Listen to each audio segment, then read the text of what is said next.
In today's video, I am going to teach you how to reset Gmail password if you forgot it. To begin, open your web browser and go to Gmail. This will take you to the Google sign-in page.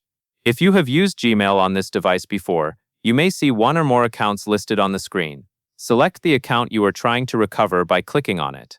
Make sure you choose the correct account because the recovery options are tied to that specific Google account. Next, you will land on the password screen. Since you forgot your password, do not try to guess repeatedly. Instead, click the link on this page that starts the recovery process. This is the option that indicates you need help signing in. On the next screen, choose Try Another Way. Google will guide you through different verification methods, depending on what you previously set up on your account. One option you may see is use your passkey. A passkey is a secure sign-in method that can use your phone or device security, like a fingerprint, face scan, or screen lock, to confirm it is really you. Tap Use Your Passkey to attempt that method. If you cannot use a passkey right now or it is not available on your current device, select Try Another Way again. You may need to choose Try Another Way one more time to move through the available recovery choices until you reach an option you can complete.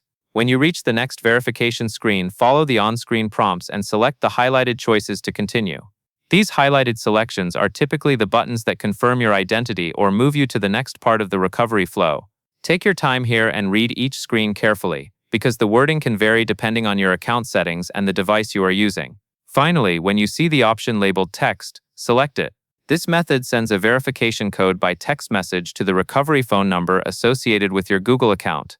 After you choose Text, Google will send the code, and you can continue the recovery process from there to regain access and set a new password. That covers everything you need to know, and that is all there is to it.